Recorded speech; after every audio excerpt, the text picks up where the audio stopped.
Sorry, No, it's mate. okay.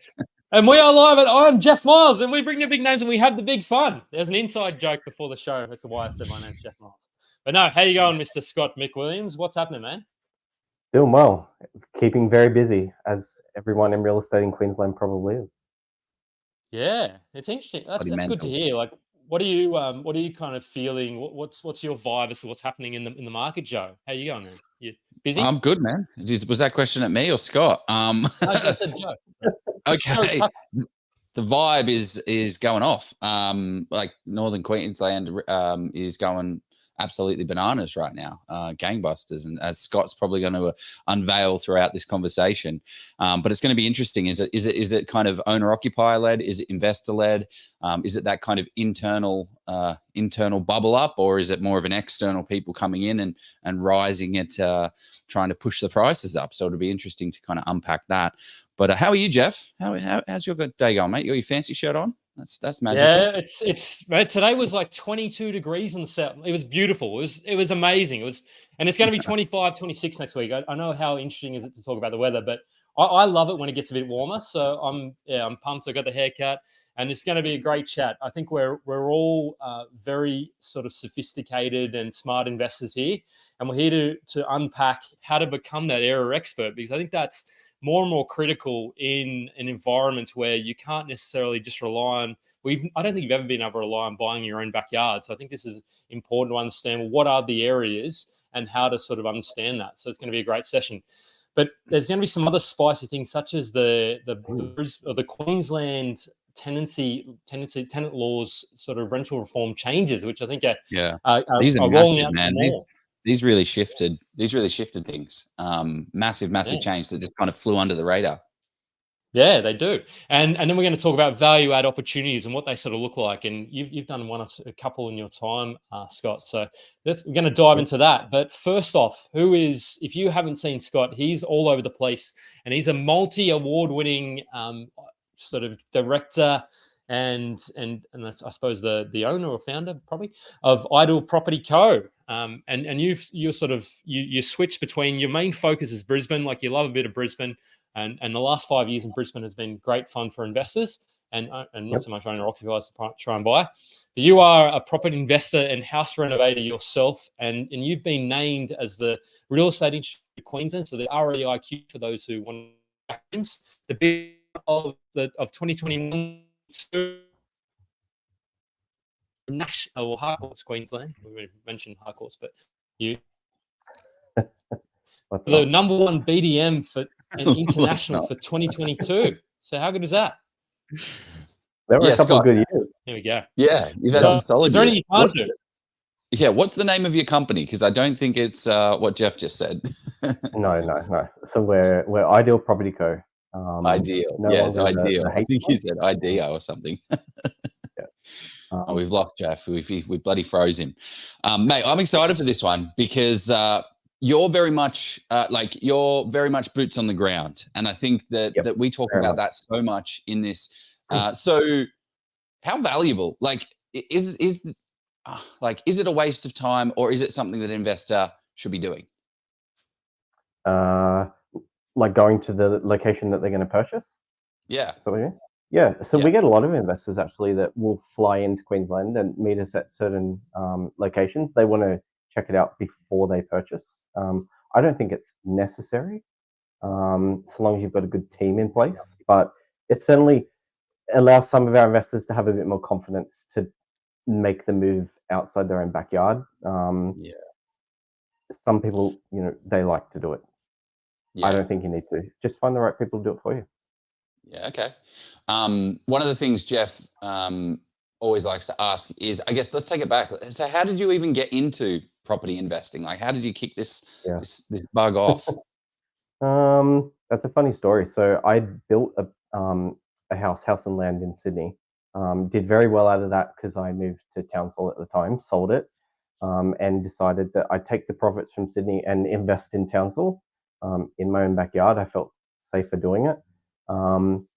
And probably it was a bad time because the market crashed a year later, but I got stuck with a few properties. And I thought, okay, let's add some value. Let's renovate.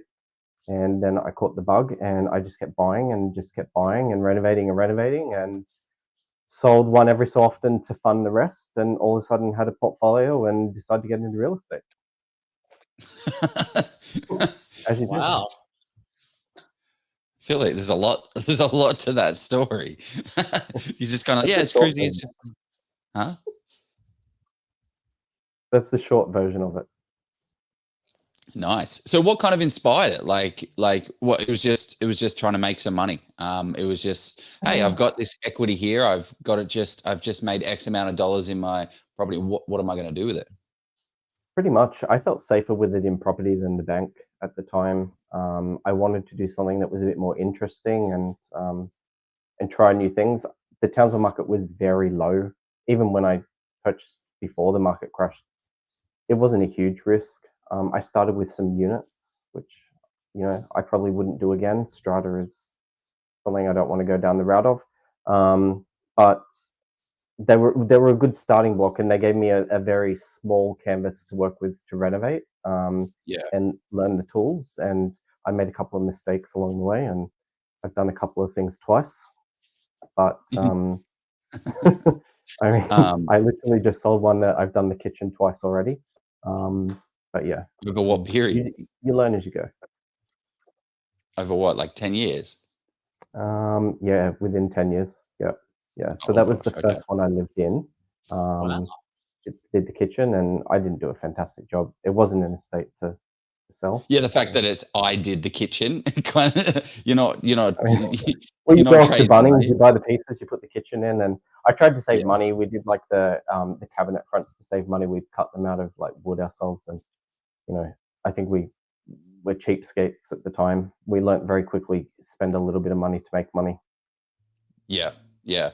Someone just said your microphone's a little unclear. I don't know if there's a way you can rejig it and reshuffle your mic. Well, it's just more about it's hard to hear. So I think it's more around the lapel potentially. Maggie or whoever, let me know. I think I'm pretty clear, but maybe I'm not when I'm not freezing. Anyway. But no, I thought you were clear. Otherwise, I would have mentioned it. But that's amazing. I reckon we could do a whole podcast just unpacking you sort of starting on that journey. And I'm sure we'll pull on some of those threads throughout your throughout tonight as we sort of bask. Sorry, man, I ain't been just cutting out. I'm having massive tech troubles today. But I wanted to say, what you said, hey, I made a couple of mistakes. I guess they're the things that people can learn from the most. What was some of like the mistakes that you made, like the big ones that you look at now? I'm like, man, shouldn't have done that. Look, I think my first mistake was buying more than one unit in a singular complex with strata. Just because one was good, I shouldn't have bought two or three. It was harder to get out of that complex when I wanted to. I made a few mistakes on renovating where I tried to be a bit cheap. And I bought in some areas that I probably shouldn't have. I ended up with a long vacancy on some of them, like 7 months at a time for some of these properties. Wow, 7 months. That's ridiculous. Yeah. Well, when the Townsville market crashed 2015, 2016, there was long vacancies at the time. That was when the nickel refinery closed down. I had not great properties in not good locations. So I think I've learnt now to look at the market when it's lower and whether or not my property is going to withstand a lower market. Yeah. Okay. Because this is actually one of the things that I see people do a lot. Is they're like, no, I have to buy in this market. This has to be the market. And then that market is too expensive for what they can afford. And then they just go find the dregs of the dregs in the worst part of the pocket. And they can only just afford this terrible asset in this terrible area.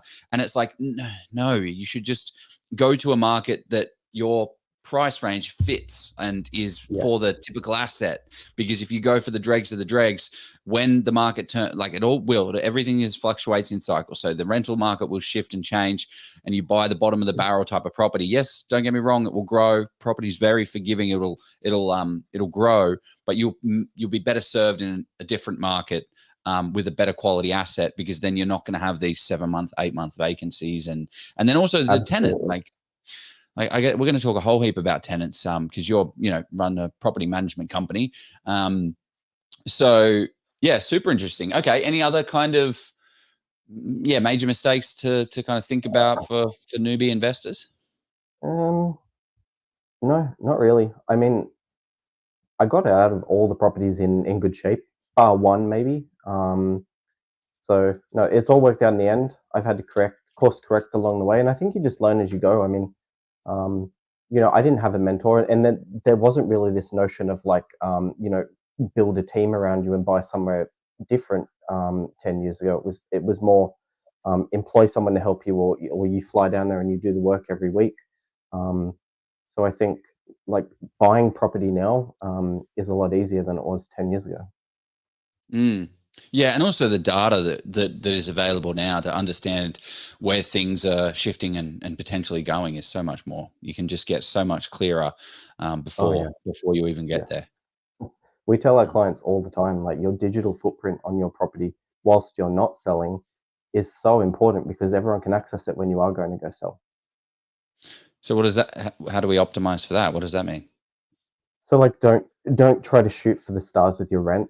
If it's way above what the market value is, don't do it. Like your days on market, that's something an investor's going to see when you go to sell down the track. If they see that your days on market was double the market average, they're not going to care about what the rent was. They're going to go, why'd that property sit stale for so long? Like there's a lot of things that I think investors don't really consider whilst they own the property. They're not considering what's going to be available for purchasers to see when it comes time to sell.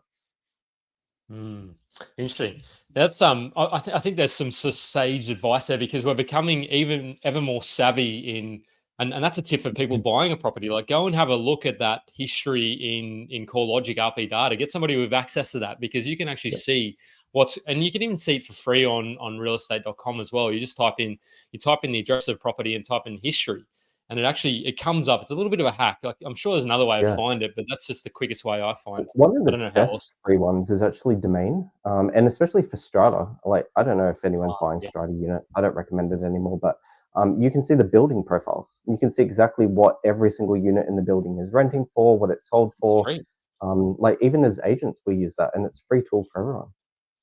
Yeah, great tip. It's great one. This is an issue. We'll get into the Queensland rental tenancy, not the land tax. Fortunately, there's no land tax announcement, people. Let's not get too crazy. We did a video a couple of years ago.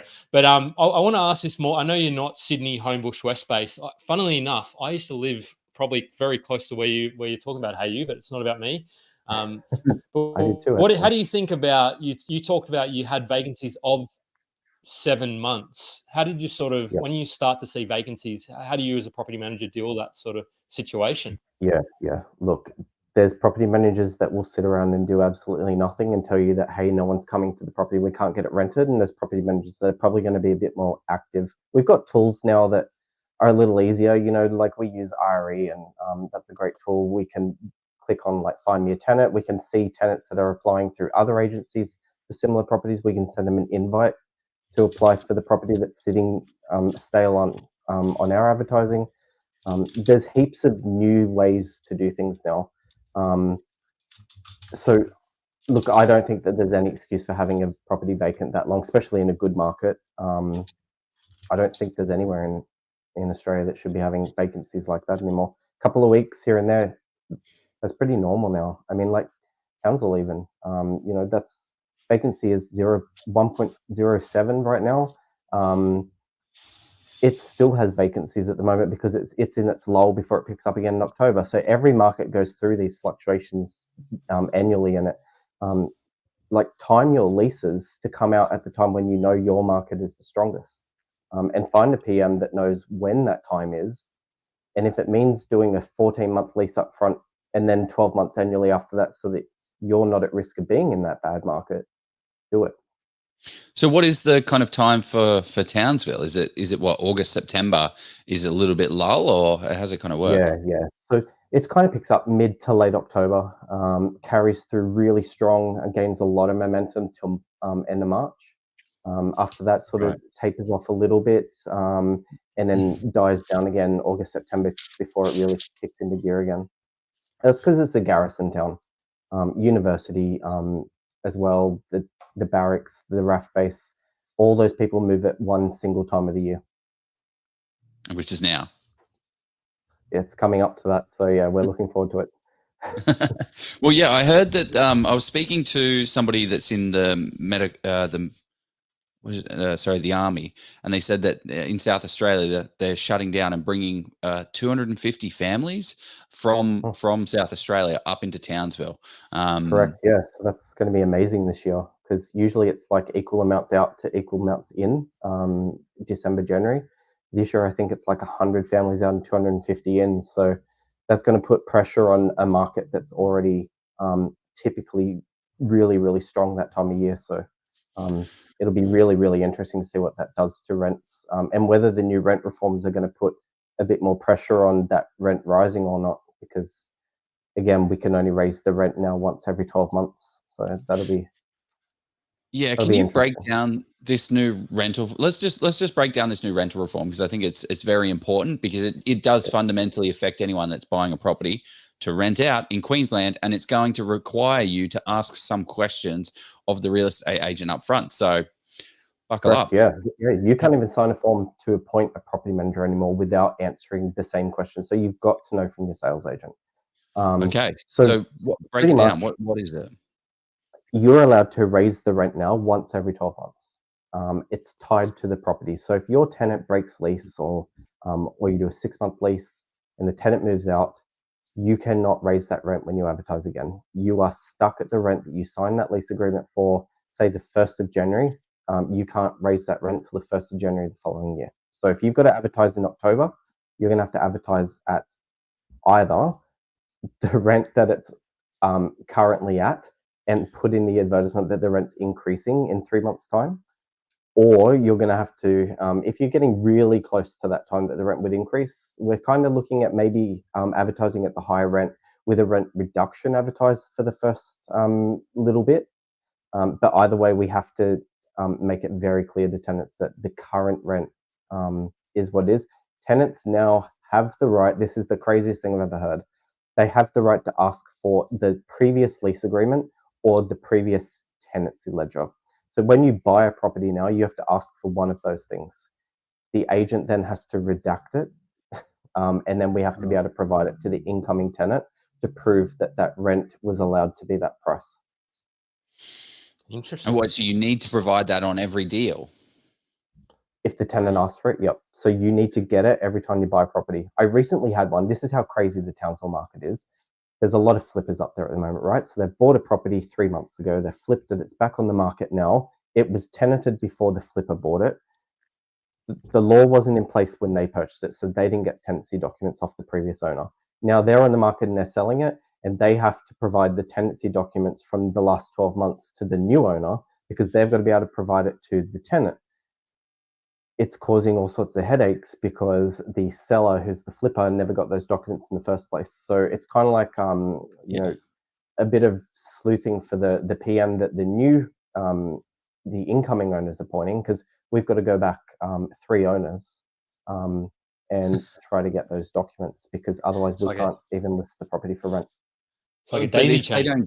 If they don't give it to them, like, they have no legal right. That previous owner has no legal right to provide that lease to you. So they can say, "Give me $1,000, I'll give it to you." Yeah, it's a bit of a tricky one. So then, you know, we can go down the route of like looking on CoreLogic, seeing when it was advertised last. If it was like 18 months ago and it had a 12-month lease and it's been vacant, renovated, and sold, we can generally prove that it probably hasn't had an increase in 12 months.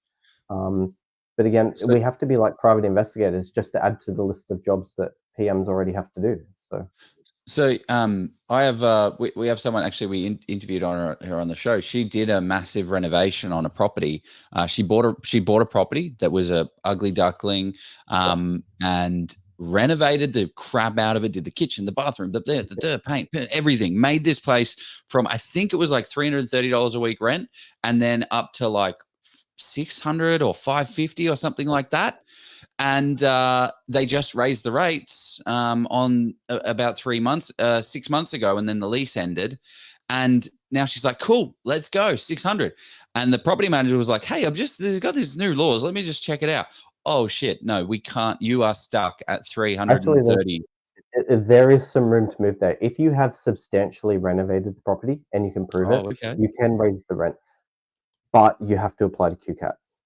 That would be great in the perfect world, but now because of these new laws, the wait time for QCAT in Brisbane, for example, is 29 weeks. 29 Jeez. weeks. Over half a 29 weeks, year. yeah.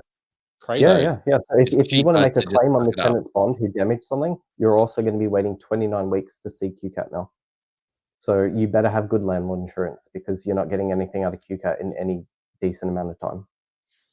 Jeez. Yeah. Okay. So these What- laws, tenancy laws, are there any other kind of things that have come out of this?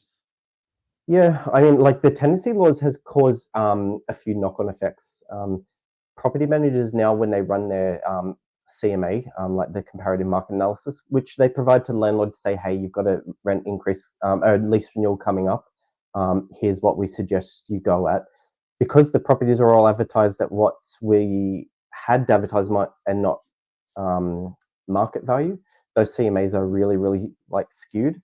So you also need a property manager that's pretty switched on and knows which properties to take out of that thing. Now, that's what's bringing the rents down. It's the property managers not knowing which properties to remove from that report.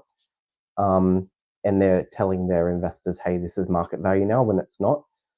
So that's causing huge dramas for us. There's some new laws that are about to come into play as well. There's another lot of rent reforms coming in September. So next month, there's another lot coming in May next year. They were announced a couple of weeks ago. We're going to be able to only show tenanted properties twice a week now. So that's going to affect anyone that's asking their, their boots on the ground team to go and view the property before they make an offer. No sales agent's going to sort of give away an inspection time now when they can only do 2 a week to a property manager. We've got to give 48 hours notice now to enter the property, even for maintenance. So that's up from 24 hours. There's a few laws coming in that are certainly going to affect landlords and agents. One that's going to affect the landlord more than anything is the lease, the break lease fees. You no longer can. So the law used to be if a tenant broke lease during their, say, 12-month lease, you charged them the advertising cost and they would pay rent till you found a new tenant. That was the law. You just had to mitigate their losses. So you had to advertise in market value. Okay. That has changed now. So if it's 12-month lease, for the first 3 months of the lease, if they break the lease agreement, they have to pay 75% of the costs. For the next quarter of the lease, they have to pay 50% of the costs. For the third quarter, 25% of the costs. And after that, they pay nothing. So the government's pretty much said your lease agreement's worthless after 9 months, because if you break your lease, you can leave with no penalty at all. And the owner has to take on all the costs for advertising, loss of rent till we find a new tenant, whatever happens. And because they're going to break in that 12-month period now, we also can't raise the rent and recoup any of those costs that the tenant is costing. So that one's in play already. That's very interesting. It's kind of like what happened in Victoria. We got some very, very aggressive laws over there, and it seems like a lot of the states are now taking on. They've seen like it's kind of doing something in Victoria. WA is doing a few of them now. I think like it's going to be something that I think just all landlords need to be aware of it. I think after the first 12 months of the laws, a lot of it will settle. But that break lease one is going to be we're going to be stuck with that forever. It's a pain. So I think for me, what this really pays to you have to make sure you've got a PM who's at the top of their game, because if you're getting somebody who's not quite on top of all these rules and regulations that are changing, you're going to put yourself in a situation where you may really be exposed. And I think there's a lot of risk now. And the only person who's going to be able to mitigate it is your property manager. You're paying them for advice. If you're getting a young person with almost no experience and they can't tell what properties have been advertised under market value because of a lease break or because they came back to a market before 12 months is up, they're going to be advising you that that's market value to list your property for or do your lease renewal for. So in in a state where we've lost almost all the experience out of property management since COVID, it's going to be really tough to find good property managers that can help with this going forward. Very interesting. Yeah. So what are some of the questions? That's one of the things I wanted to cover off is some of the questions to ask to find a good property manager. What are the things that we should be kind of going to dig out and find? Because most of the time it's like, who's the best property manager? Google, and then it'll start with Ray and end with White. Like, it's just, are they the best? Look at Rate My Agent. That just tells you who leased the most properties. So that's a bit skewed because that's the biggest rent roll in town. The least amount of successful lease renewals because they had advertised the most amount of properties. So, Rate My Agent is, it's not, I don't use it. I don't even list on there anymore. I think it's skewed. I think all you're getting is like the big players that are like doing a less of a job. So questions to ask, absolutely ask, how many properties do you have under management and how many property managers do you have working on those properties? And I'm not talking like assistant property managers or leasing agents, like the actual person that does the day-to-day on that property. And then I'd be asking, are they pod based or portfolio? The difference is portfolio is one person that manages the entire process. They go to the property and do your routines. They negotiate your lease renewals. They bring the maintenance to you. If you've got a pod-based property manager, that means it's them and 2 or 3, sometimes 5 other people working under them. And they each do a different task. One goes and does all your routines. And then someone else brings you and says, hey, you should renew your lease, but they've never met your tenants. They don't know if they're reasonable with maintenance requests. They don't know how they're living. They're just looking at a report the same as you. So, a lot of this, I could go on for hours. There's so many questions to ask. And I love when people actually ask them because, ask like, what is your average days on market? What's the average weekly rent for your rent roll? All of those questions matter. How many years experience in your rent roll? Because, we know that, I think something like 88% of property managers have left the industry in Queensland since COVID. Right. Wow. Yeah. Some other ones are like industry, area expertise as well. Yes. Like what do you? Because I mean, there's some like we're going to be talking about Townsville a little bit, Mackay a little bit, but there are some streets in Townsville that you just don't want to be buying, and you call someone, you're like, hey, what do you think of this street? And they're like, yeah, it's a great street, cool, red flag straight away, right? Yeah. So yeah, definitely you want an area. It's a great street. Yeah. But also, there's nothing wrong with an agency that says, hey, we don't manage in that suburb, because at least they know their limits. Or they say, hey, I don't manage a property that the weekly rent's under $400 a week. We don't want the little 2-bed units that, are almost not really meeting minimum housing standards and can't be rented soon. Those agents actually know what their bread and butter is. Like, they know how to do a job in a specific location or with a specific type of property. If an agent says, no, we don't do rooming, or we don't do Airbnb short-term rentals, the agent that says no to some things are sometimes oftentimes better than the agents that say yes to every property that an investor calls them about. Yeah, a couple other questions. I tend to agree. A couple of other questions that come up in the comments. I'd be asking average team member tenure, which is kind of what you sent, total years experience. How many properties does each PM manage? Fantastic. Jeff, you had another one that came up here. Oh, sorry, go on. Sorry. The one about how many properties PMs manage, drill down on that one, because they will skew the numbers. Because I've worked in these offices with big rent rolls, right? And, as the BDM, I would say, yep, we manage this many per person. But I would be counting the leasing agent, the assistant PMs, the 2 people on reception that process applications, and then dividing it by the number under rent. That's not true. So yeah, really drill down.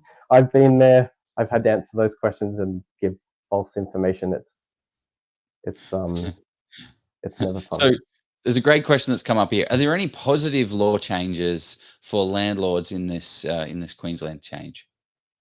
Yes, I'd say so. I think now that Luke, it's a good one. Let's the 6-month lease is pretty much gone. That's going to save you money. If you're paying a lease renewal fee, you're now only paying it once a year, because we can pretty much say no to a 6-month lease to any tenant that asks for it. We just say it's not common. We don't do it anymore. So that's saving like half a week's rent typically per year for each landlord. So definitely there's definitely some benefits to these for sure. So what does not having a 6-month lease Like that. option give you? Like, what's so great about that? You can still do a 6-month lease, but if you're constantly doing 12-month leases and you're paying for lease renewals, Every time. you're only Mm. paying once a year, not every 6 months. I know And I would not like to be paying that fee every 6 months. And it Gotcha. gives you certain, I mean, some sort of certainty as an investor. Because for me, if I've got a tenant who's only staying 6 months, Yeah, it's true. Yeah. And you can time when your property is coming back onto the market. So there's definitely some advantages. Nice. Okay. Let's Anything else to mention on the tenancy side of things? Like, are there any other rule changes or any other positives or negatives to pull out of this? Look, there's not a whole bunch that are really going to affect anyone day to day. It's more the PM that needs to know like little things about like you know days notice that we can give for things. So not interesting for landlords. It's not really going to affect you. The big ones are the ones that we've talked about. I mean, the government's mostly just trying to protect tenancies to feel a little bit more safe. I do know that there's a lot of laws coming in each council around short-term rentals. They're going to be asking for permits, asking for higher rates on short-term rentals now, and they won't be approving all those permits. And you've got to apply for them every year. Brisbane's about to implement that. Wow. And how much does that's actually a good question to ask is how much do these short-term rentals take up the rental pool? Like, because that's why they're doing this, right? They're doing it because short-term rentals, are taking away from the poor tenants because they can't live there because it's over the short term. Is it that bad in reality? It's 4,000 properties in Brisbane Local Council. That's a pretty big amount. Like, if you put 4,000 properties back on the long-term rental market, you'd decimate the market for the month that you did it. So hopefully they stagger this approach. But yeah, that's a lot of rentals. It's mostly units in complexes where on-site managers are running the unit complexes as hotels, and that's why the council's doing it. Makes sense. Yeah, cool. Okay, well, that's good to know. I mean, like, because there's people that are like, no, it doesn't count. But anyway, we came tonight to talk about how to profit from being an area expert. I'm sorry, but I'm keen to unpack that because for me, yes, property management is very important and the rules and changes. But otherwise we'd be here for 4 hours. So no, but before we get into sort of the nitty gritty, how to actually. I want to understand because you've probably got a framework the way you think about this. So what is your high level process for how you become that area expert to spot the opportunities that are out there in the market? Yeah. So first of all, we look at this is a very broad question. First of all, we look at like what area is probably going to take off next. Like what sort of government projects have been approved. Like it's the same thing that the buyers agents do and everyone else. Like everyone does the same process, I think. So we look at like what developments approved, what spending is in play, what is the vacancy rate currently, and the history of it as well. I mean, we want to make sure that we don't have this like repeat vacancy rate all the time where it fluctuates. We want to know that this is unusual. There's a lot of things to go into. Pretty much, we look at those things. Then we drill down on like what area makes sense to purchase in. Yeah, because I'm interested in the boots, like the regions. boots on the ground stuff, like the more like practical stuff. So you've already because if we talk about data and research, we're going to be spending the next hour talking about supply and demand and infrastructure spending and all that good stuff. So let's say you've identified your area. You've got your Townsville, you've got your Mackay, you've got your Gladstone, Rockhampton. I'm talking all these kind of northern Queensland regions. What happens next? How do you then kind of next? Yes, so we go out to the location. So we fly in. We meet with the agencies. So First of all, in my business, we pick a partner agency. So we interview and we pick the people that have their values aligned with ours. That's the first thing for us. And it should be the first thing that anyone that's looking to purchase in an area does. Like, pick someone whose values align with yours. It's not all about fee. So we pick them. We talk to these agencies and we find out what are the areas that they see the lower vacancy rates.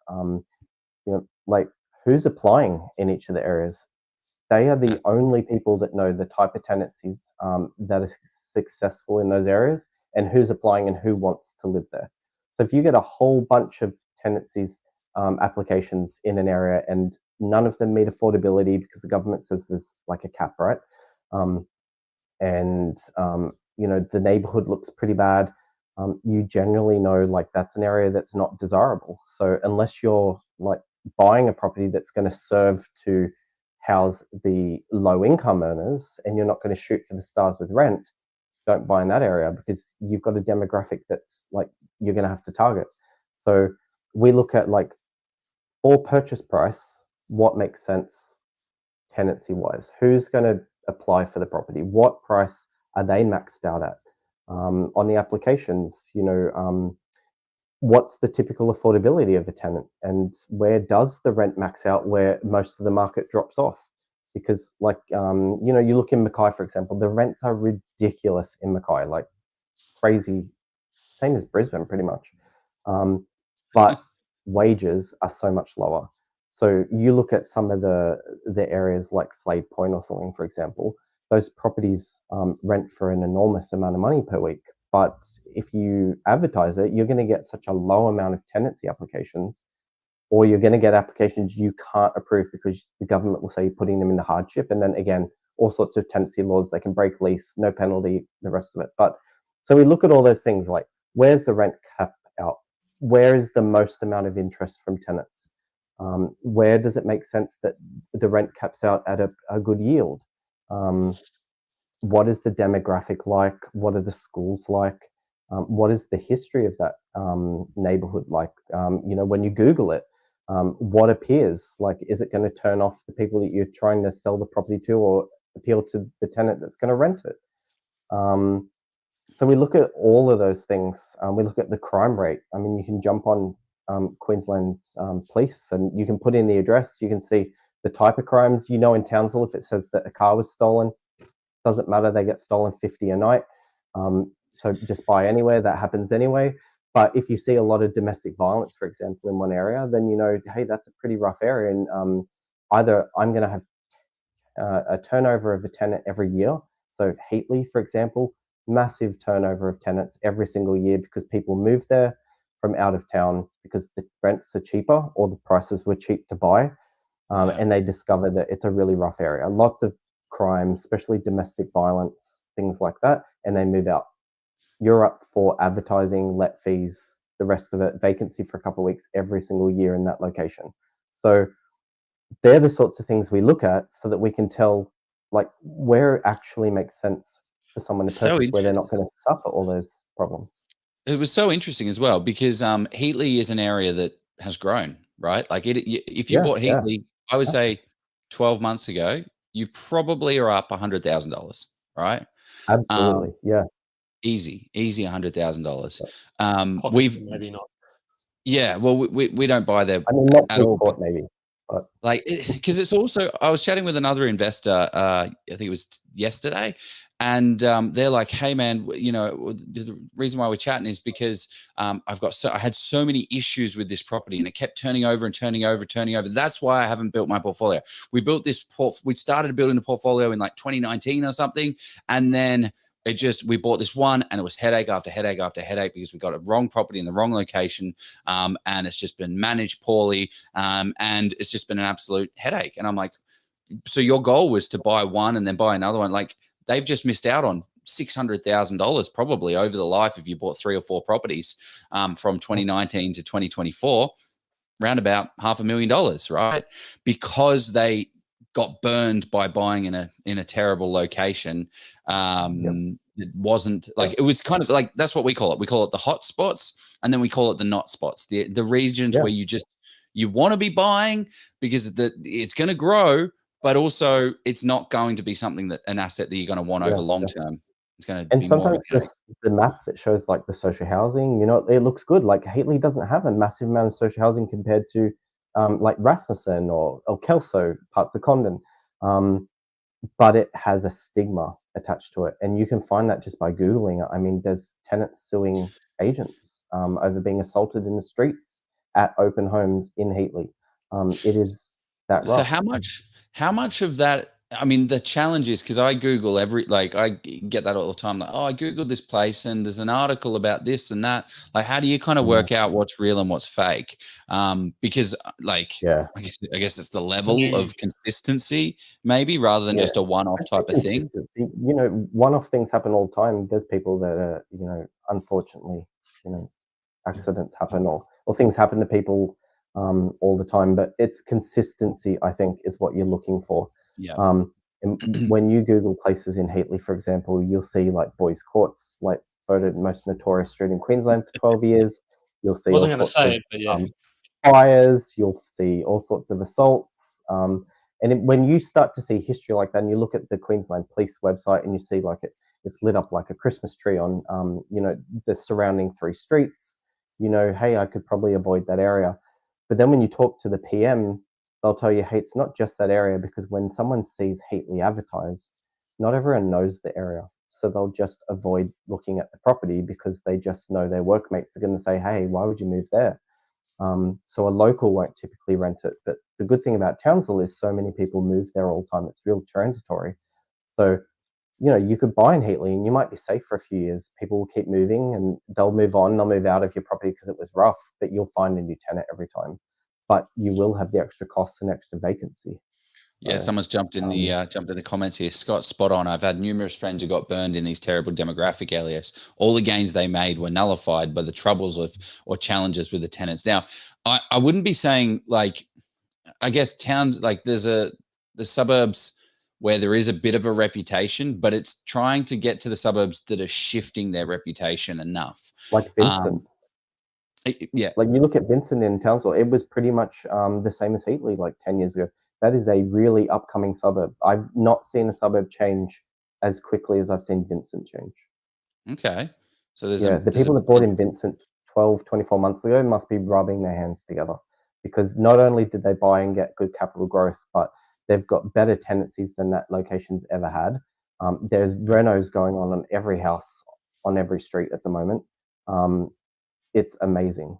It's cleaning up. So when we do these boots on the ground trips, how do we know that for Vincent? How do we find, what are the things? Okay, so one of them's renovated properties. Another one's like new duplexes going up. I think it's just, I think there should be a new index, index of utes. How many utes and tradies are in there? Where social housing has been sold and it's privately owned now, that is changing. Even if it takes a little while, those houses need work done, right? Eventually, when those start to get renovated, those areas change dramatically from a tired old 3-bed, 1-bath house that looked pretty gross to something that's completely different. And that's where we make the biggest amount of change, right? Like these properties that are really run down, they're high set. There's lots of value to add on these properties. People love them because they can lock up their boats and jet skis and everything. All they need is to present them well. And once they start presenting a good amount of them in the area well, that changes. So when we see renos happening in an area and we see places like these old social housing properties that got sold to private investors, we know change is going to happen.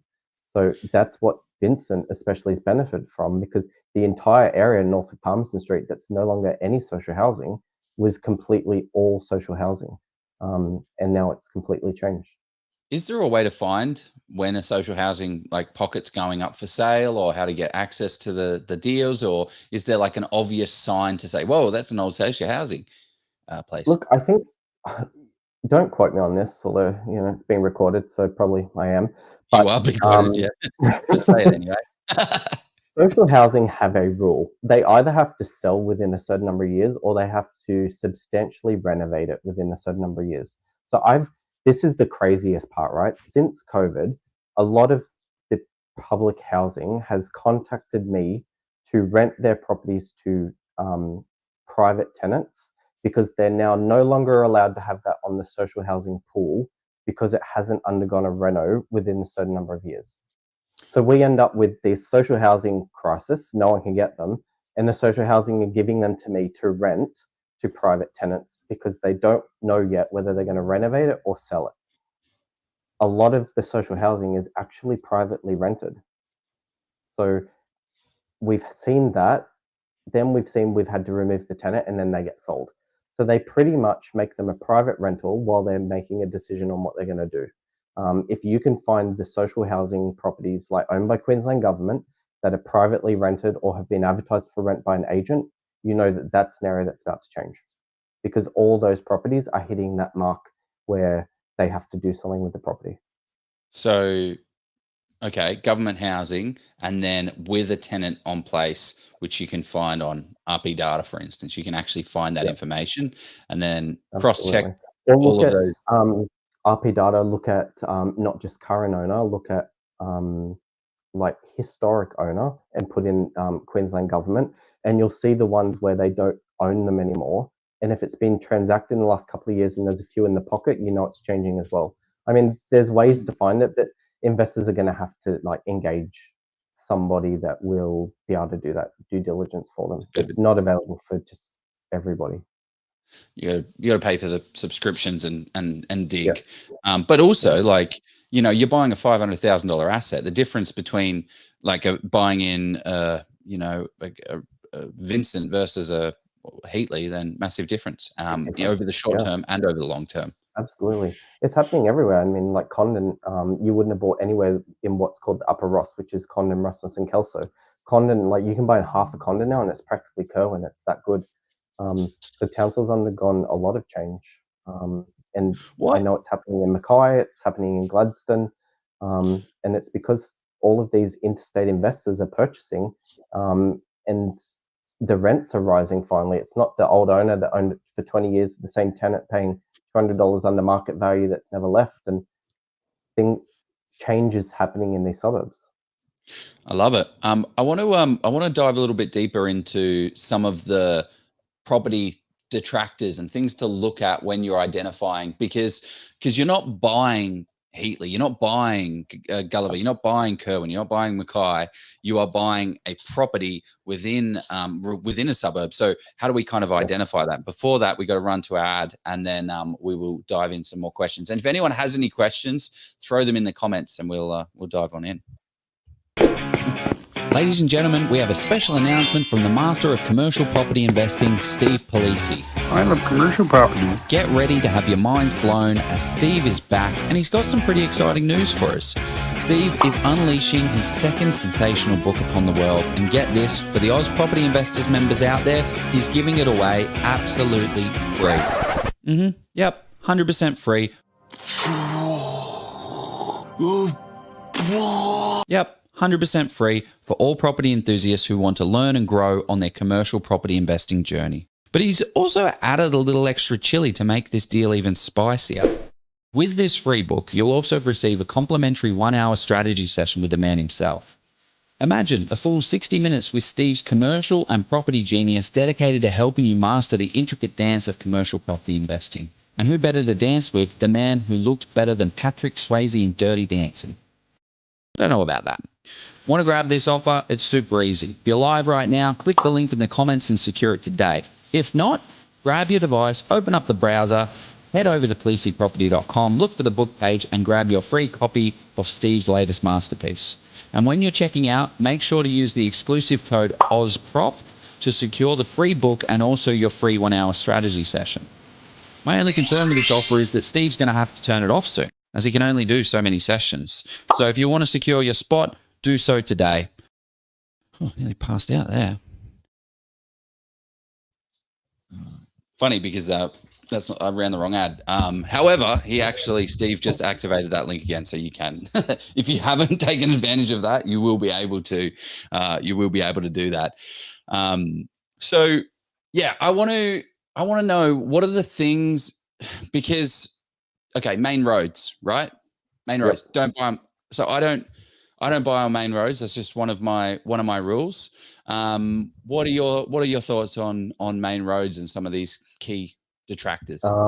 Yeah, personally, I have bought on main roads once or twice, but I've bought strated property on main roads. I haven't bought houses. I don't like the idea of having to pull off the main road, open up my gate, and get into my house. But into a unit complex doesn't really bother me. Tenants that are paying that sort of price don't care.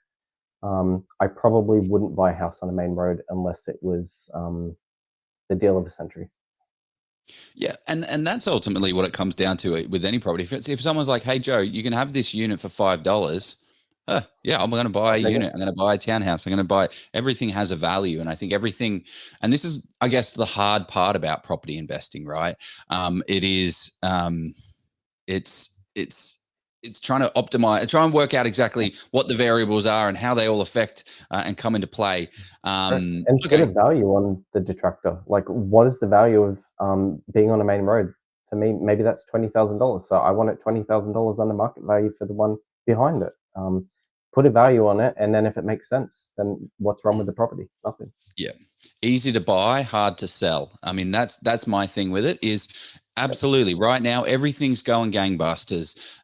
It's very easy to get a property rented. It's very hard to buy a property. The market's booming. But fast forward 5 years, what's going to happen? It's going to be there's a big pool of properties to rent.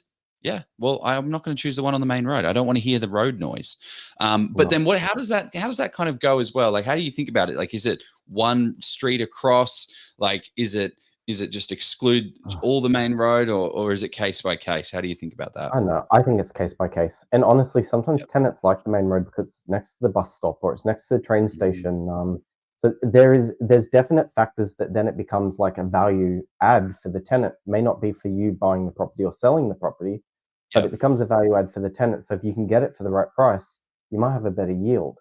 So depending on what your like strategy is with the property, maybe it is the right one. Yeah. Okay. What else is there? There is age. So there are properties, in Queensland that are like, 1945, 1920s, 1930s, 1950s, 1960s. Have you got like how do you think about the age?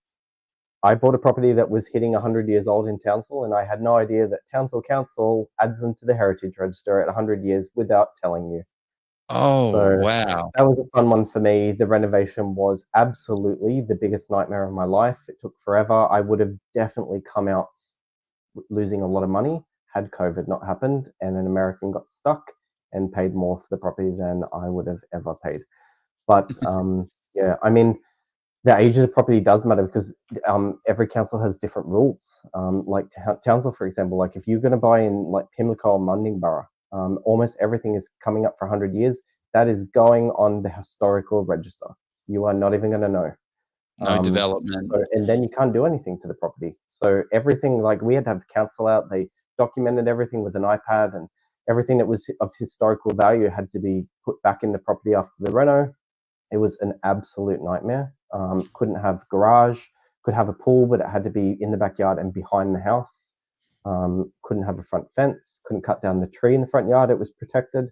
So older homes definitely have a lot of extra rules. I'd say older homes are great if you're going to make it your home to live in.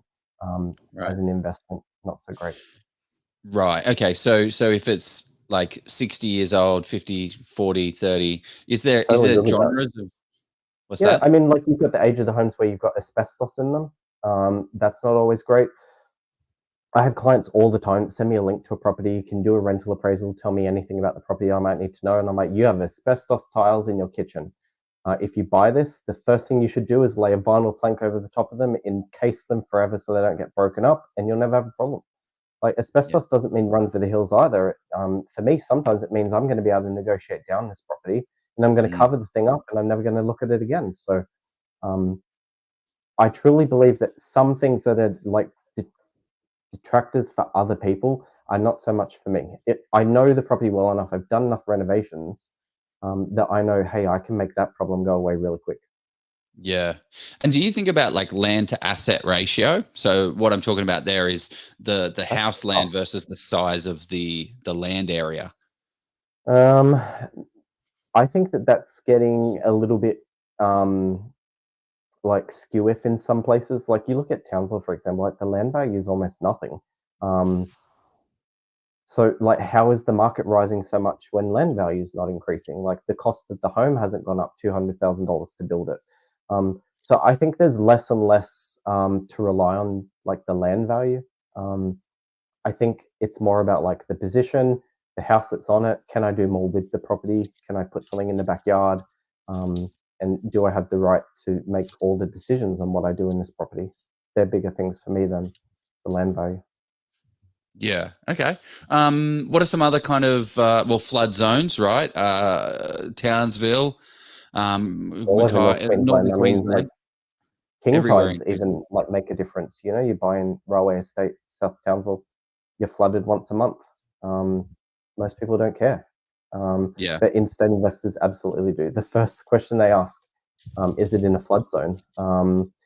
Look, I personally don't care, and I'll tell you why. I had 4 properties that I lost to flood in February 2019 in Townsville. I lived in one of them, and I got paid out my insurance, and I had the 4 best properties in the entire suburb. So, you know, was that a problem for me? Absolutely not. I sold them all after the flood, and I made a nice penny off them. So, for me, I'm happy for a flood to come through one in every 100 years and wipe it out. But okay, but does that drive value, like capital growth? Like if I buy in a flood zone, like is someone going to want that after Well, I've me? had no problem selling it. I mean, look at values in look at Townsville, for example. So I know I keep going back to Townsville, but this is a good one because they had the 100-year flood in February 2019. Yeah. 1,500 properties flooded. The whole of Hermit Park went, Hyde Park, Adalia, and Anoomba. Those are the property values that have shot up the most, and they shot up first before the rest of Townsville, bar Bushland Beach, because every investor in COVID googled beach and just bought there.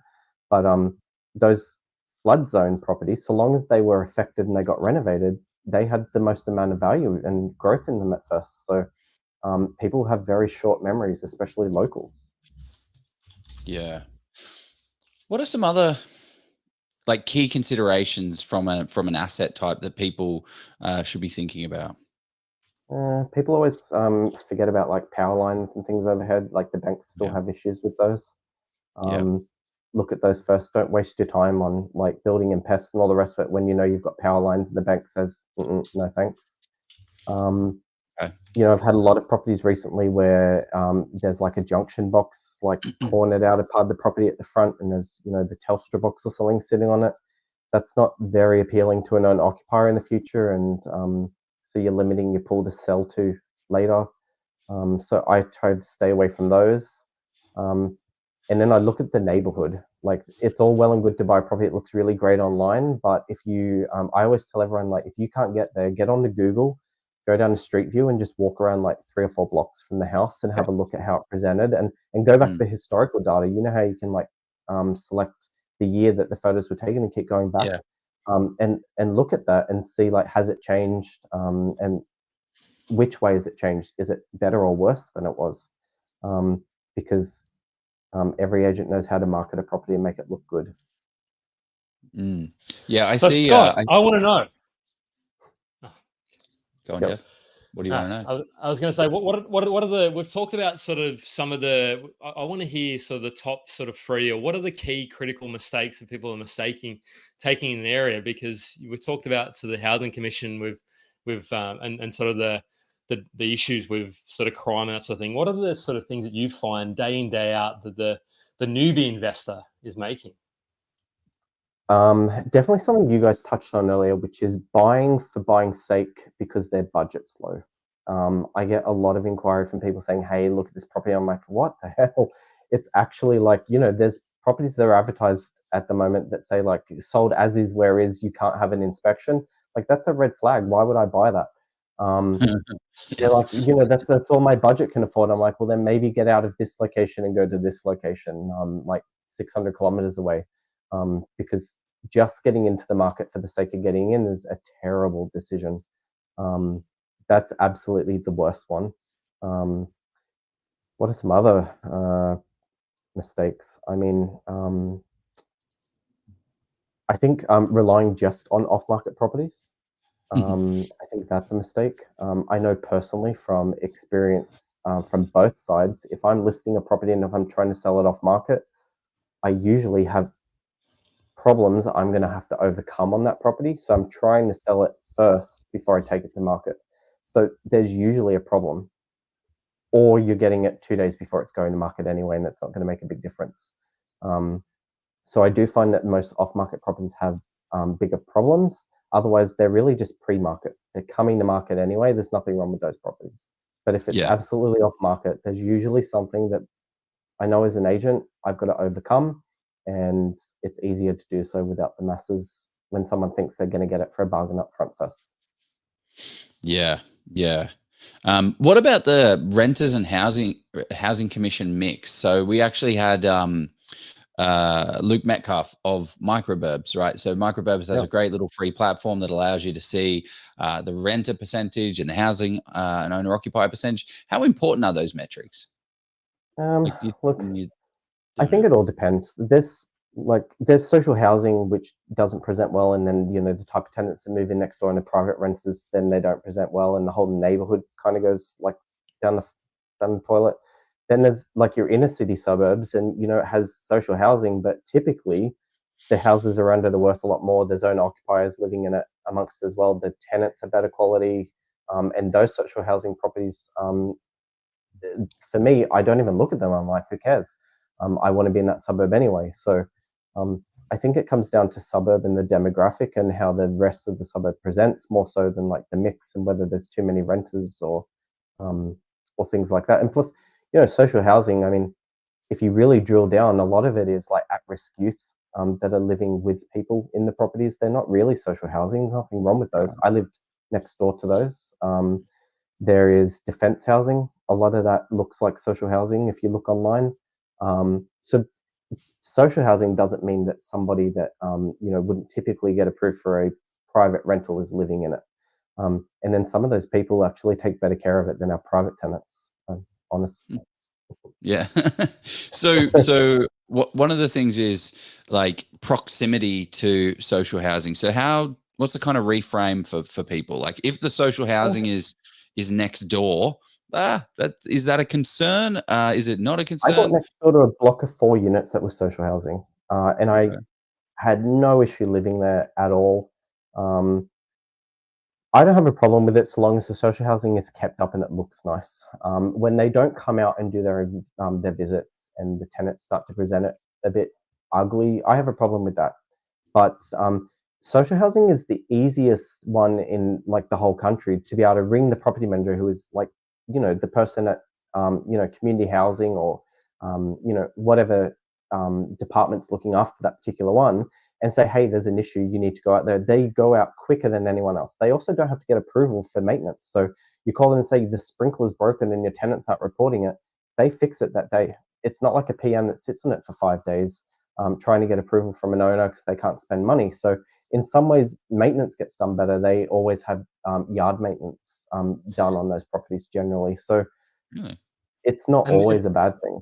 The other thing, I mean, I'm not sure it's the same in Queensland, but in New South Wales, if you're next door to a housing commission, social housing, if the fence needs replacing, all you need to do is because I don't know if you literally just have to contact. Easier than a fence dispute. Yeah, I know. Like, I could just imagine that, like, you're being up in arms with a neighbor, whereas you don't even have to. I mean, as long as you provide all the documentation and it gets paid sort of on the dot. So I think yeah, they are a lot easier to deal with. Was because Joe often talks about the sort of burnout and the trolleys in the streets, like street appeal. What do you sort of think? Absolutely, Yeah, I would never buy near a Westfield or Stockland shopping centre or something. It always looks really bad. The type of tenants, honestly, the type of tenants that apply for the properties nearby a big shopping centre are tenants that are they don't generally drive, and that's why they're applying there. And they don't generally drive because they haven't the affordability maybe to buy a car. They might not have full-time employment. Those tenants are living in that area for a reason because they rely on the proximity to the bus stops and getting their groceries home without having to call it Uber and spend money. So We typically see the most amount of rent arrears and damages of property next to shopping centres. Yeah. Wow. Okay. Have you seen that sort of stuff in Thuringowa? There's that major, I think it's at Willows. Yes, especially around Hudson Street. So like that Hudson Street, Ridley Street to the side of Thuringowa is pretty bad. But the Coen Brothers side, not at all. It depends on the type of property that's there and then who keeps moving into that location. And that's honestly, a lot of it is the property manager's fault. If the owners held the property managers accountable and said, stop putting these tenants in my property, they'd clean up the area. But it is what it is. I mean, it's also like, I guess, so we've mapped all of the housing commission in Queensland, right? So this here, I think we've shown this before, but every one of these red dots is housing commission on a property. So like, this is why you need to be having conversations with like investment savvy property managers. Yeah. And kind of that's right in front of you. is this, Yeah. which one's Hudson? Well, all of this really, like, this is all a big concern, because I saw a property, I think it was like one of these ones, or no, I think it was this one or this one that came up for sale, and investors were all over it. And I'm like, man, you're gonna look at the, like, that's a lot. That's a lot there. Not saying it's all bad. Like it's every, and that's actually a point to make, is every area has up on Thuringowa where you are now, those properties aren't an issue for me. These ones. The ones at the top of Thuringowa Drive. So just along the top of Thuringowa, up the north side, opposite Greenwood Estate. Yeah, these ones. No problem at all. Those properties are just typically like duplexes that are social housing. They have pretty good tenants in them. They're presented well. They're on the main road, and they're not really going into the suburb. They're just going across the road to Coles anyway. I have no problem with those. But the ones down south near Hudson Street, huge red flags. The whole area looks like garbage because it's not on a main road, and council are not, holding anyone accountable. It's not visual. It's not as visual unless you drive through it. Very interesting. Yeah. So very different again. So two different areas where the social housing is really dense, but I'd buy in one and I wouldn't buy in the other. Very cool. And I think that's why it's absolutely critical as an investor to sort of understand, well, when you're buying in an area with, like Shots has identified, that there's not like a black and white rule can often be challenging, because, and it's then sort of saying, okay, having those conversations with the property manager and then sort of cross-referencing that information against what you've seen in microburbs or any sort of housing commission you've sort of seen. The other thing as well is, what are the metrics we've sort of... Go on, mate. Go, Jeff. No. I was just going to ask, well, what are the metrics other than sort of public housing? We've sort of spoken to schools, and what things are really important to have a high desirability for a tenant? Actually, you guys brought up a good one earlier today when we were chatting, daycares. This is one I was looking forward to talking about, right? Because everyone says, oh, daycare's so loud. Who would ever want to live next door to a daycare? Actually, most tenants. For most tenants, they would love to live next door to a daycare because it's easy for drop off and pick up, and it's only noisy for like 8 hours of the day. It's not that noisy though. Like you don't even have a neighbor at night. Anyway. No one's making any noise in the evening, and it's really, really convenient. Plus, you're never going to get broken into during the day because there are so many people around. So for some people, that's like a real value add, having that next door. Same with schools. Like, there are people that would love to be across the road from a school. Personally, not me. I don't like working from home when it's loud for lunch, but people really love it. And so I don't think it's like black and white, no, you shouldn't buy there or you should buy there. It's more, well, what sort of tenant are you looking for? What sort of tenant is the house going to get? So if you're living next door to a daycare, or you want to buy a property next door to a daycare, right? And it's a 2-bed, 1-bath little cottage with, gardens that need to be maintained, you're typically going to get an older tenant. Those tenants don't want to live next door to a daycare, so don't buy that house. But if you've got a family home, 3-4 bed with 1 or 2 bath, and there's no gardens to maintain, it's like the most basic looking house you've ever seen, you're going to get it for a good price. you're going to get a good yield and probably a good tenant that lives in there. Probably a young family that are going to have their kids go to daycare. There Okay. you go. Daycares are the winner. It's just high school is maybe gets a bit shaky. Oh yeah. Well, Depending yes, on high school. absolutely. We've had somebody ask, has this been answered? So there's a lot of demand to understand about seeing the house and 25. granny market moving.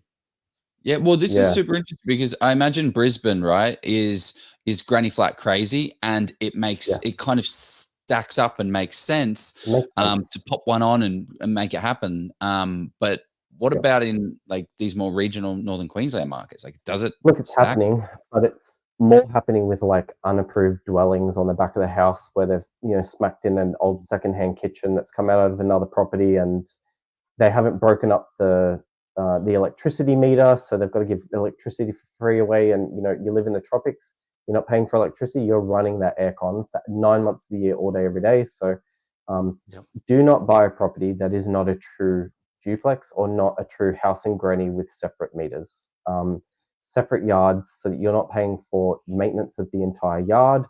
There are certain factors that, for me, you shouldn't do it. But yeah, we're seeing a lot of it, especially in regional areas now. People are starting to think about it as well.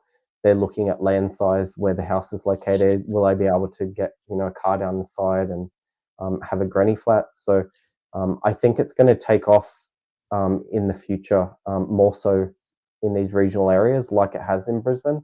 And I think investors that are buying now are sort of in their mind thinking about this and planning for it when they're buying. Well, it's funny that you say that. We're in the process of building an Oz property portfolio, so we're going to talk about a deal that we purchased that is exactly this, but not for a granny flat, but for a subdivision. Yeah, yeah.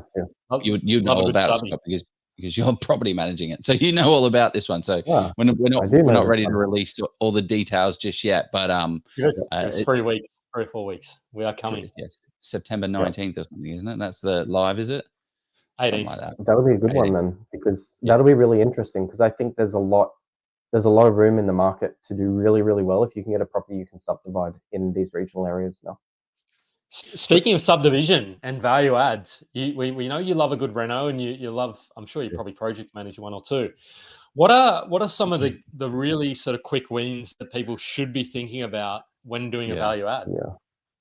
I mean, it depends where you buy, because the rules are different everywhere, right? So, like in Brisbane, for example, you can't convert a garage into a bedroom without getting it approved. Otherwise, it's still not really a bedroom.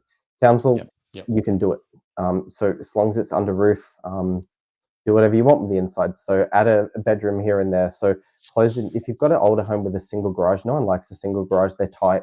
They're not really great. Close the single garage in. It's usually got the laundry at the back, ensuite, main bedroom. That's a pretty easy add. Put up a double carport in the front of the house. So long as you've got like the 1.5 meter setback from the fence, you don't even need like approvals. So in Townsville, it's really, really easy to add value. And especially, I see a lot of homes where bedrooms to living areas don't make sense. Like you've got 3 bedrooms and you've got 3 living areas. As a rental, that makes 0 sense at all. So Give me a close the 4-bedroom. formal dining room or the media room in. Like the quickest value add, honestly, is putting a door in the media room and being able to call it a bedroom. Yeah. It doesn't have to have a closet or anything. It just has to have a door. So if you've got a media room, put a door on it. Then we don't have to advertise it as maybe a 3-bed with a media room. We're calling it a 4-bed.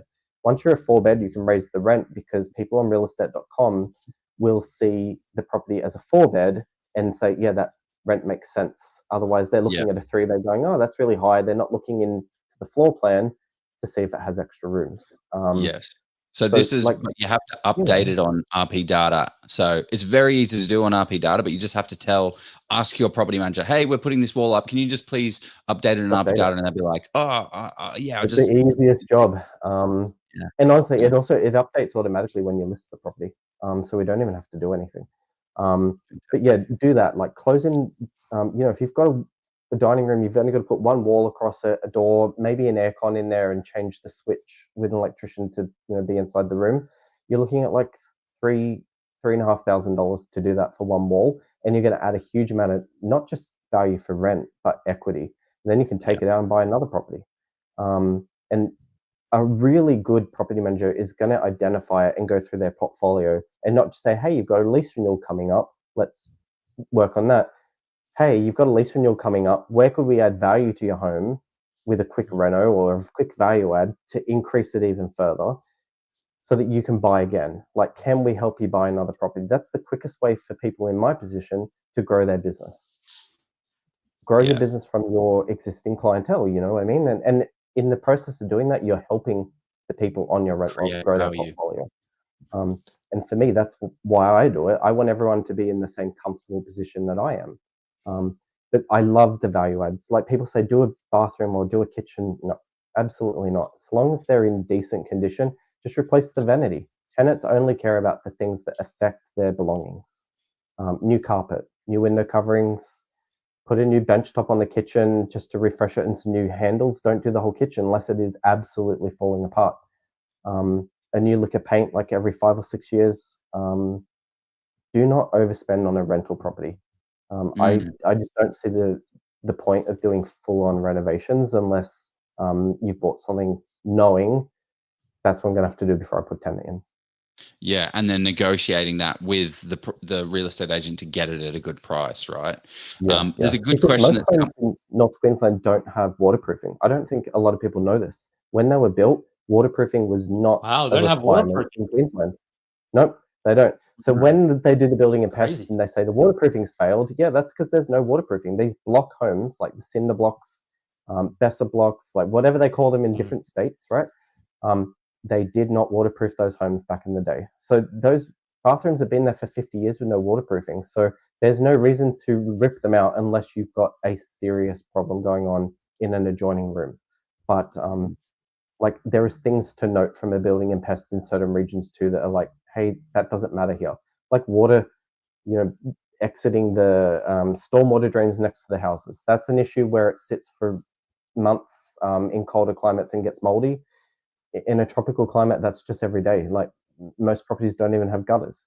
So, you know, it's on the building and pest because they're protecting themselves. So get a professional like your PM to read through your building and pest report and say, hey, that's not actually an issue. Like, don't discount this property because of these problems. Yeah, that's the biggest thing for pest and buildings is exactly that. High moisture reading behind the walls, gutters not connected to stormwater, and then there's another one in WA that comes up a lot is there's like a piece of wood that's not been the grout is the cause of the high moisture reading behind the wall, right? It's because grout is fibrous, and over 20-30 years water eventually seeps in, so all you need to do is regrout the property. You're talking about staining the eaves in WA. Okay. There's this great new product where they come out roof void. And they put a clear coat in the entire shower recess, and you never have to do anything else. And it has like a 10-year warranty. You don't have to change the tile. As long as the tile hasn't broken, do not rip the bathroom out to, you know, fix the waterproofing. Do the external waterproofing with the 10-year warranty. Like, it's like $1,500. Yeah, I thought it was only in WA must be cheaper, $800 and $900. The interesting one about that question, Joe, with the so is it a legal requirement that all rooms require a window with natural sunlight in Queensland? Yes, I thought that too. Yes, but in some way, you have to have 2 points of egress to a bedroom. So it's not a legal bedroom if you have to walk through it to get to another room. So a lot of old Queenslanders have this problem. Like, the main room in the middle doesn't actually go anywhere. You have to have 2 points of egress. So you will need a door and at least a window, or you need 2 doors. So in Queensland, it's normal sometimes not to have a window in the middle rooms in the house. You have to have 2 doors. And a lot of them, they've closed the door in because they don't like the floor plan because it's outdated. That's now no longer a bedroom. Yeah. That's a very good point, because I see, like, I look at floor plans all the time because I'm looking for these 3 to 4 bedroom conversions, because I know that well, actually, maybe I don't know if we've done this. I'm sure we've done it on the live before. Is how easy it is. About 8 times. Well, let's get up number 9. We haven't done it in the last 6 months, I imagine. We haven't done it in the last 6 months, but like, this is why. So you go into domain.com, you go into suburb profiles, you go find the area that you're kind of looking in. So I'm going to look into. Let's just go to that original. My one of my first properties, Old Nor Lane in Geelong. The difference. So I bought a 4-bed 2 bath, and at the time the disparity was a lot better. So it's not. It's 3 to only 4 is 40,000. juicy. I like that. Yeah. 3 to 4, mate. So Jeez. 2 to 3 is 40. What's that? 45.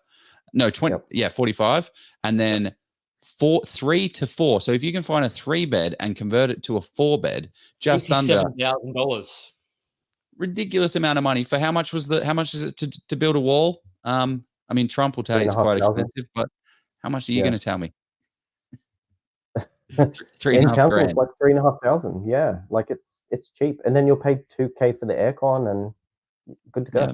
So $5,000 in, and then that's equity, right? So rather than saving, because it takes bloody months and years to save for a deposit, this is your deposit back again. That's $100,000 of equity, and then you've got to factor in the usable equity out of that, and then you've got boom, here I'm ready to go for another deposit. Great, I'm ready to buy another property.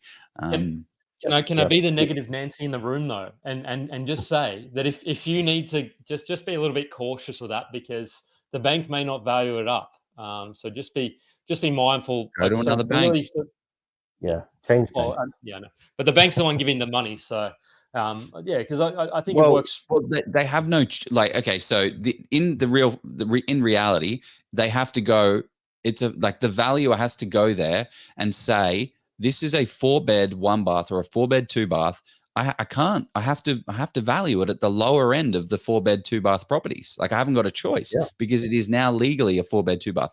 Are you going to be able to sell it at what they value it? Probably not. So don't get too excited and overextend yourself and haven't got buffers in place and do all that kind of stuff where you can get in trouble. Because if you think you're going to try and sell this for you just bought it for $465 and then you put a $3,000 wall and it's now worth $560. It's not. The banks may give you that equity, but I'm just saying, in a pinch, you're probably not going to be able to sell it for that because you've just taken up a living space. So just be careful. I think though, because anyway, we could take it offline, because if a valuer looks at it and says there's a 4x1 that's sold for $520, that's your property, and you're still making money. So anyway, I'm splitting hairs. The values will always value it up if you're borrowing money from them. When you're selling, then they'll value it down. If you're borrowing money, they'll value it up. And that's where your mortgage investment tagging mortgage broker comes in as well, because if it's not with ANZ, CBA apparently is quite generous with valuations at the moment. So if you're watching this in 6 to 12 months time, it might go back to NAB or ANZ. So just but yes, NAB are great because they're the only ones that don't use external valuers. So NAB are fantastic. Oh, really? They value everything higher than they should.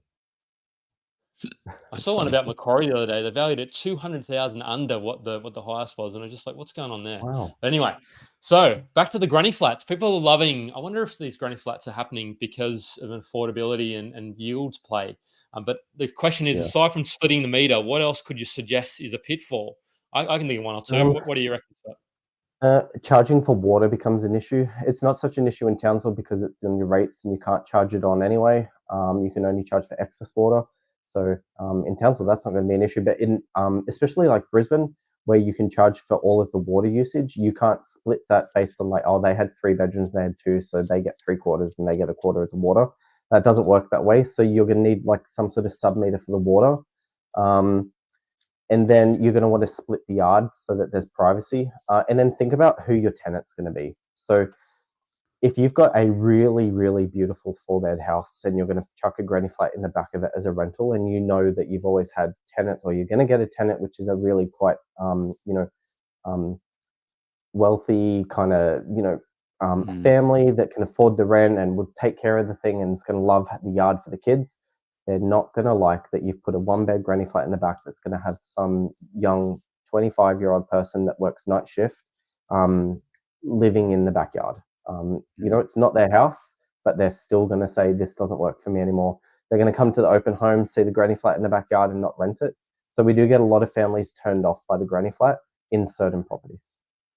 Yeah, which is understandable. Also, if you're doing a granny flat, chat to your property manager about your intent so that they can set the lease up in a way that allows you to put the granny flat on there. Because I see this all the time. Yeah, I just bought this property. I'm going to do a granny flat. And then they've got a 1-year lease in and like, yeah, just tell the tenant we're going to do it. And the tenant's like, no, you're not. I bought this because I'm a house with 2 dogs and 3 kids and 6 cats. I want the backyard. Do the fence immediately. Yeah, do the fence and rent the property out. so that that part of the property is Yeah. not part of the lease. Then you can do whatever you want during tenancy. The other Very good. pitfall potentially, and I don't know if this is what the commenter was thinking or asking, is the cost to actually have a granny flat. Because in Logan, for example, it went up to, I think, 16,500 now. I don't know what it is now. Maybe it's even increased again now, like a service charge. So just go and have that inquiry with the council, because if they're knocking them up left, right, and center, council will think, oh, it's an opportunity for us to raise some revenue. So just be mindful of that as well. Yeah, there's more factors than just you got to do the fees with it. Have a chat with multiple granny flat people. One thing that I wanted to touch on real quick, and then we'll probably wrap it up. So if anyone has any more kind of burning questions, throw them into the question box down there. You'll figure it out. Is insurance? I guess Townsville is regional Queensland. Queensland itself is very big on insurance. How do you think about insurance as a property manager? Yeah, insurance is a tough one. Look, everyone has to have public liability insurance regardless to rent your property out. So you're going to have building insurance. And if you don't want to have it, that's totally up to you, but you have to have landlord insurance in that case. You have to have public liability to appoint a property manager and ever have a person or a trade or a potential tenant step foot on that property. So we can't list a property without public liability insurance. But insurance is costly. Everyone knows this now. It's kind of annoying. The insurance is meant to come down because of the reinsurance scheme that's happening in Queensland. Is it going to happen? I don't know. Haven't seen any sort of evidence of it yet. I know that there's embargoes still on EBM landlord insurance in places like Townsville because Zurich is the new underwriter and doesn't want to buy in, or is organising the buy-in to the reinsurance scheme, whatever's happening. So there's less insurance availability than there was a year or 2 years ago in regional Queensland because of this scheme. But yeah, insurance is a tough one. I mean, it's a big cost and it's important. Landlord insurance is the most important thing. It's like $400-500 a year. If you're not going to have any other insurance, at least get that, because your property manager can make the claims on your behalf. With a good landlord insurer, there's no excess charges for the majority of the claims. You're not penalized for making a claim. You're protected and you don't end up having to wait 29 weeks at QCAT to get your money back when the tenancy goes south. So who are some of the good ones that you've had like great experience on the claim side of things? Because I've chatted to so many different property managers and heard so many different things with different insurers. Like, that was a terrible experience. And then the next one, that was the best experience. Like, how do you find it? The biggest thing I tell people is don't combine your landlord insurance and your building insurance. They're very, very different. And the providers that specialize in one do the other product pretty badly, in my opinion. So Terry Shearer and EBM are fantastic. They are really great with approving things. If they won't, they'll talk to the PM. For landlord or for building? Yeah, that's for landlord insurance. But don't get your building insurance with them. Yeah. Insurance is a licensed product, so I'm not saying go with those. Yeah. And same with your building insurers. Like, you get your comm insurers and your AAMIs and Suncorps. They do a landlord insurance product, but doesn't insure you for half the stuff that landlord insurance is supposed to insure you for. And then they charge you such a huge amount of excess to make a claim. And I'll tell you now, most landlords end up not realizing they've got bad landlord insurance until we say we need to make a claim for $2,000 worth of damages, and the excess is $2,000. Yeah. Like, it's not worth it. Just answered April's questions about the pros and cons of having building insurance versus landlord insurance, or having both. I personally, if you have a house, you should really, you make your own decision. Yeah. It's a real risk unless you're comfortable self-insuring. Yeah, you are self-insuring. Build it into the costs when you're looking at purchasing. Like, factor this in. Like, you need to have both. The landlord insurance, your property manager can organize it for you. It's not even a hard job. It's going to be generally tax deductible as well, people. So speak to your accountant and get that on board. This was going to be one of my burning questions, because you don't just manage property in Townsville. You manage property, and I will get to the question. You manage property in Moreton Bay and also Ipswich as well. So if you want to talk about any of those markets, feel free to. Eli has asked, do you know of any new... Mackay, Gladstone, Rockhampton, Toowoomba, Ipswich, and Gladstone, Sunshine Coast. Man, you just go everywhere. You name it. Next thing you might... We work everywhere. We have an expert that works in the team. So, we can answer questions for any location, but Do you know of any new areas in Townsville that will be next suburb? I mean, we're kind of down to like only You having a mentioned couple Vincent. of suburbs that aren't so great, which is like Kelso, Rasmussen, most of Woolgaroo, parts of Dirrigan and Heatley. Garbett, I don't know if I'd buy there, but it's coming along. I think Garbett's going to change the quickest first because of the Haven development. The airport is not really an issue for Garbett, and it's close to city. Anumba seems to be changing, the older side. It did flood though, so be prepared for checking out whether or not it flooded in 2019. I don't What think about that the Woolgaroo is sandflies as changing well? soon. Sorry? The Going inside. sandflies. Oh, Sure. the sandflies, Oh, man, they're sandflies. worse. Do not let your PM have an open home at 5 p.m. No tenant will come. I've encountered that. I've sat at homes with no one coming at that time. So I don't know, like next suburbs, I think like Rasmussen and Kelso have to change at some point. They're still semi-affordable, and I think Which one do you like as more, Rasmussen or Kelso? Kelso, yeah, Yeah. pains me to say it. I haven't bought in Kelso myself yet. Okay. I'd probably start considering it. I don't think I'm there yet for Rasmussen. And any other sort of parts around Queensland you see a bit of value? You said you like them. Yeah. Like Gladstone is moving very quickly. Love it. I mean, people know about Gladstone now, but it's coming along very nice. I think around Ipswich and especially the Brisbane side of Ipswich still has a long way to go. Moreton Bay, like Deception Bay, Burpengary, Caboolture, all those areas definitely still have a lot of growth left in them, especially for like subdividing. Those blocks are huge and there's a lot of development going on up there. So yeah, look, there's places everywhere that still have growth, and I think if you can open your mind to more than just the area that you've heard 10 other people buy in, and you can do some investigation, you'll find areas that are equally as good where you might not be making offers with 50 other people that day. So yeah, and that's yeah. one of the, like, I think this is something that is kind of hard to get your head around at some time as a property investor, is if you're buying in a hot market, you're going to be paying a premium to be in that hot market.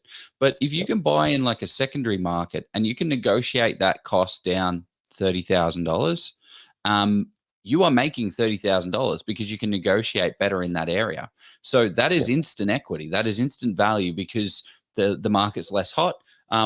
It still has to kind of tick the boxes and be that fundamental. I still see Townsville as having the next couple of years to be very, very strong and very firm from a capital growth standpoint.